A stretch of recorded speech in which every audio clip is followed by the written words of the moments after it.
All right, Kermit the Frog's new girlfriend. All right, hey, old Billy Pasty Tits, how are you? I got pasty pecs now, motherfucker. You want to make fun of anything, you make fun of my baby bump.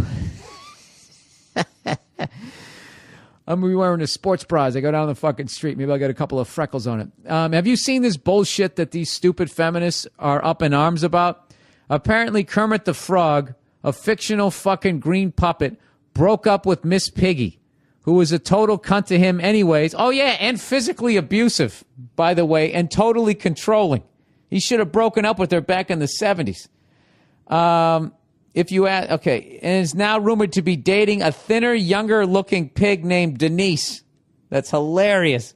Now these stupid cunt feminists are outraged, saying that Kermit is the actual pig, and essentially saying he is a douchebag and a shallow prick that couldn't stand to live in the shadow of his more successful girlfriend.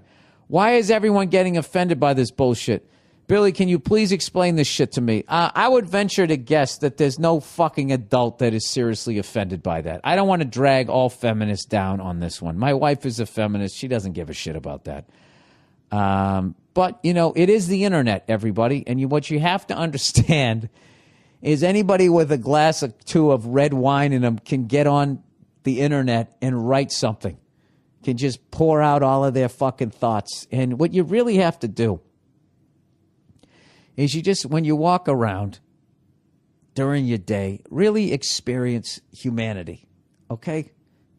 As arrogant as that just sounded, that's probably the wrong way to put it. But, you know, the other day I went to the grocery store, and I'm fucking having this lady, like, scanning my shit and going to put it in the fucking bag and all that shit. And I have to tell you, dude, when I tell you that she was operating at like fucking 4% brain capacity, I mean, I don't know where the fuck she was mentally, but she wasn't dumb. But she absolutely fucking sucked at her job. I actually called Verzi today. I was like, Verzi, let me ask you a question. Did you ever have a job where you just weren't fucking crushing it? Even if you sucked at it. I mean, just as far as the effort that you put in. And he was laughing, he said, a lot of those people work at the grocery store, they really don't have any other options and blah, blah, blah, blah. And I was like, dude, this wasn't like some bipolar person or anything like that, somebody who had some sort of mental issue. This person was fine. They just completely sucked and lacked fucking motivation. Dude, when I was a busboy and I used to fucking clean the bathrooms and I was working this restaurant, I had to wash the dishes and all that, I fucking crushed it. I hated that fucking job. I hated mopping the fucking black and white goddamn floors and then going into the bathroom, and what a fucking shit show that was. And the woman's room was even worse. I crushed it. Fucking crushed it. Hated it. I didn't want to do that for a living. Didn't want to do that for my life. But still, when I had the job, I fucking killed it. And people, they don't fucking do that. They sit around, and then what ends up happening is they don't give their best effort, and that's like a fucking disease. And then you just start not giving your best effort, and that worms into your fucking head, and that's just how you live. And then what happens is the shit that you want to have happen in life doesn't happen because you don't have a good work ethic, because you don't have any fucking pride in what you do. I know this is all old school shit, but this is true. All right? And then what happens is when your shit doesn't come true, these types of people sit around and they bitch, moan, and fucking complain. So I would say that anybody who happens to be a feminist, who's offended that a fucking puppet dumped a fat puppet to get with a skinnier fucking puppet, is probably not happy with the way that they look and is not really doing anything about it. Huh? Are they cutting out sugar and salt? They're not doing that. I bet they had both of those on their fingertips when they typed that horse shit into their fucking laptop that's going to die within 2 fucking years. You know what I mean? So that is so, like, childish, and I refuse to acknowledge that as all feminists. I mean, you shouldn't have said stupid cunt feminists. Well, you did add feminists in quotes. What you should have said is stupid cunts. Yeah, I mean, I don't know why anybody's doing that. And And this is the thing too.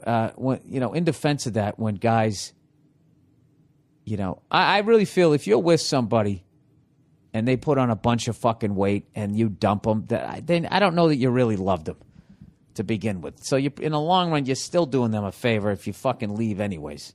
And who's kidding? Cool. Kermit and Miss Piggy, it wasn't working from the get-go. And you can tell with Kermit, he's not one of those guys that's going to approach a woman. He just doesn't have it in him. Or maybe he finally grew up and now he's going after what the fuck he wants, right?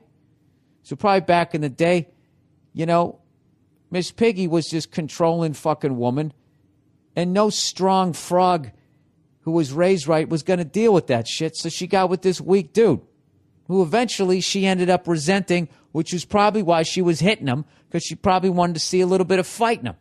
She didn't. All right? And Kermit had such fucking low self-esteem at the time that he stayed with her. And who's kidding who? You know that Miss Piggy is a fucking monster in the rack. You know she was fucking his brains out. She went to town on that frog. It was the best piece of ass he ever fucking got. And out of fear, he stayed in that fucking relationship. So this is what I say. I say congratulations to Kermit the Frog for finally getting out of that dysfunctional relationship. I hope he's happy with his new girlfriend. I hope Miss Piggy finds true love somewhere in the puppet world. Now, how ridiculous did that just sound that I took that seriously? That's how dumb someone who happens to be a feminist is when they talk about puppets dating one another. You know what I mean? That's like when they used to go off on Barbie dolls. Like, what sort of an image does this fucking blah, blah, blah? I mean, it's like, how weak are you that you let a fucking doll decide how you're going to live your life? I thought that was more damaging to women than the actual fucking doll, that some fucking woman took a doll seriously. You think I could ever measure up to G.I. Joe?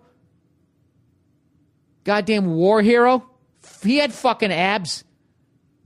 He had that lean but not overly developed body. Right? Nice strong jaw. His mustache connected to his beard. There was a lot of things to try to fucking live up. I never once looked at fucking G.I. Joe. Do you know my mother wouldn't let me play with G.I. Joe dolls? She goes, they're dolls. They're for girls. You're not playing with that. And I was so mad at her. All my friends had G.I. Joe dolls. And now I think it's the funniest shit ever. Because you know what? In a way, she was right. He had like a shirt you could take off. You dress him and that type of shit. And, maybe that's fine now. But back in the day, as far as what toys were, as far as what was available, you had toy guns, you had football or basketball. And then basically, fucking, I don't know, Candyland, you had board games.